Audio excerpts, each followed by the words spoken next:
नमस्कार,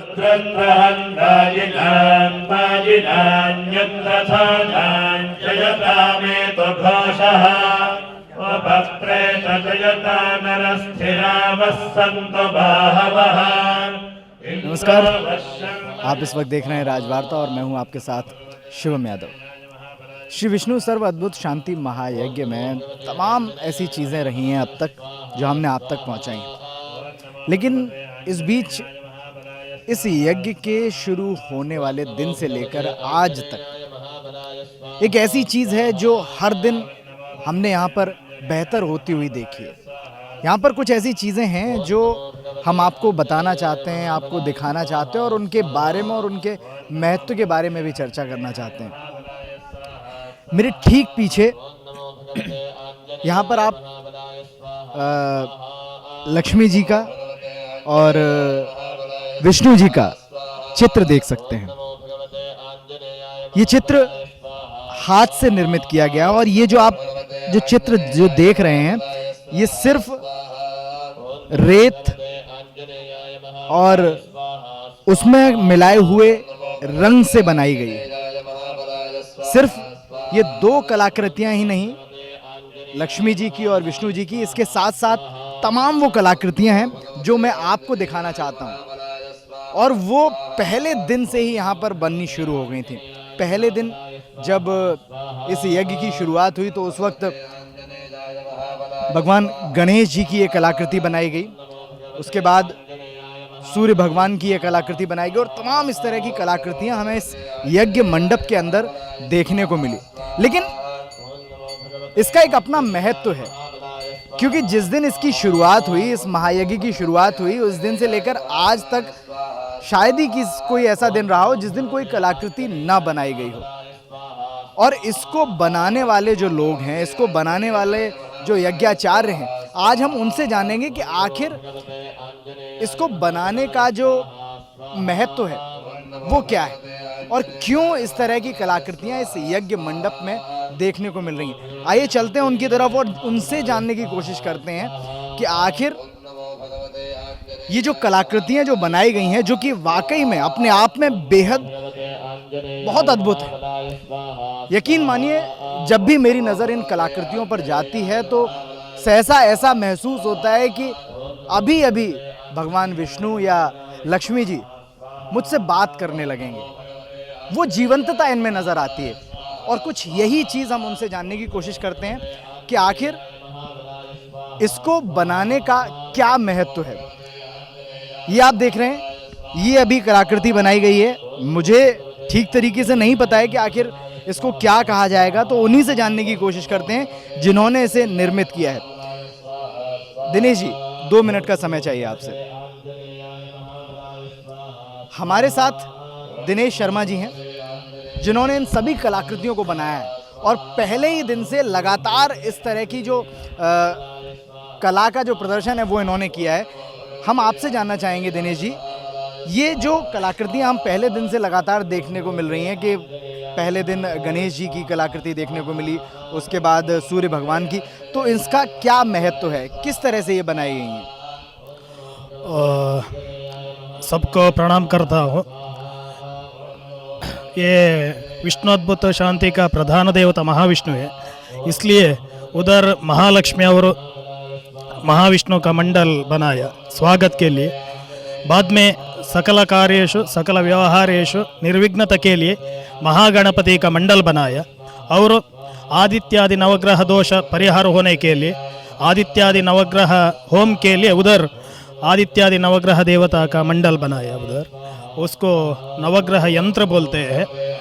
उसका एक एक देवता का एक एक चिन्ह और वर्ण बन दिया शास्त्रीय रूप से। और बाद में उधर हमको दिखता है सर्वतोभद्र मंडल बोलते हैं। ब्रह्मादि मंडल देवता को आवाहन करते हैं। ये सर्वतोभद्र मंडल ये पृथ्वी का साकार रूप है। सप्त नदियाँ, सप्त सागर, सप्त ऋषि सर्व देवता का उधर आवाहन करते हैं। जो दिन में यजमान आता है ना, उसके सामने बैठकर संकल्प करके पूजा करते हैं।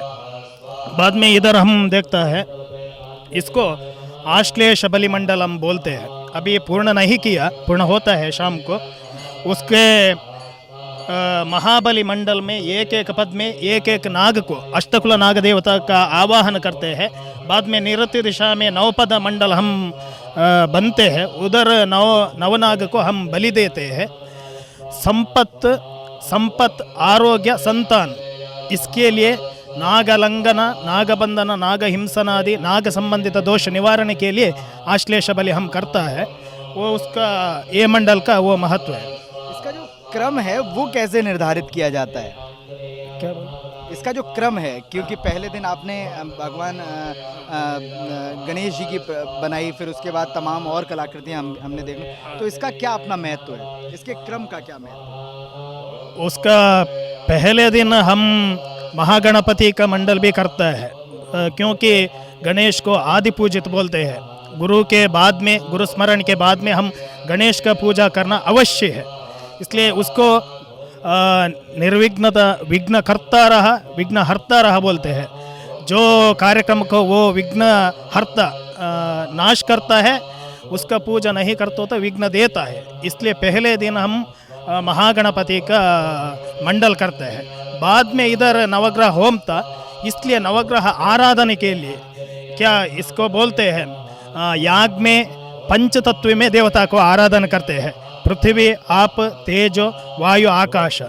मंडल बोले तो ये पृथ्वी तत्व है, कलश जल तत्व है, बाद में यज्ञ है ना वो अग्नि तत्व है, और मंत्र वो आकाश और वायु तत्व बोलते हैं। इसलिए ऐसा हम शास्त्रीय रीति से ऐसा मंडल बनाए। देखिए, इतना आसान नहीं होता है, इसको बनाते समय बड़े धैर्य की आवश्यकता होती है। कितना समय हो गया है आपको इस तरह की ये कलाकृतियाँ बनाते हुए? इधर थोड़ा हमको टाइम दिया था, मान्य सतीश भट्ट जी और हमारा मनु भट्ट जी ने टाइम दिया था, लेकिन इसको 3 घंटा लगाता है। आश्लेष बलि मंडल के लिए 3 घंटा लगाता है। बाद में उधर लक्ष्मी और नारायण का मंडल है ना, स्वागत मंडल, उसको हमने 2 मंडल के लिए 5 घंटा लगाया। 5 घंटा। मैं ये भी जानना चाहता हूँ कि आप ये कब से बना रहे हैं? मतलब आपकी उम्र मुझे नहीं लगता कि बहुत ज़्यादा है, लेकिन फिर भी मैं ये जानना, किस उम्र से आपने इसको बनाने की शुरुआत की थी और कौन आपके गुरु रहे हैं जिन्होंने आपको ये सिखाया, वो भी मैं जानना चाहता हूँ। मैंने 10 साल से ये शुरू किया। मैं मैंगलोर से आया हूँ। मैंगलोर से एक मठ था हमारा, उसका मेरा पहला गुरुजी है, वो दिवंगत है, माननीय श्री के दामोदर पुरोहित नाम का है। वो बाद में हमारा दूसरा गुरु उधर आगम पंडित है, ब्रह्मश्री के उमेश तंत्र वरेण्य है। वो हमको हमारा कल देखकर, इसको महत्व देकर वो ने मंडल को हमको प्राधान्य दे के, उधर बहुत उसको 5-6 टेम्पल है उसके, इसलिए वो हमको प्रोत्साहन किया। उधर प्रोत्साहन करके इसमें मेरा थोड़ा उत्साह, इस पर मैं लगा कर 10 साल हो गए। बहुत बहुत शुक्रिया दिनेश शर्मा जी। तो इनकी जो कला है और इनकी जो एक क्षमता है, वो वाकई में अपने आप में बहुत अद्भुत है, और इस तरह की चीज़ें हमें किसी रियलिटी शो में देखने को नहीं मिलेंगी। ये हमारे धर्म, अध्यात्म और हमारी संस्कृति की ही ताकत है कि इस तरह की चीज़ें आज हमें देखने को मिल रही हैं। बहुत बहुत शुक्रिया आप सभी दर्शकों का। देखते रहिए राजवार्ता, और प्लीज़ इस चैनल को ज़रूर सब्सक्राइब करें, वीडियो को शेयर करें। धन्यवाद।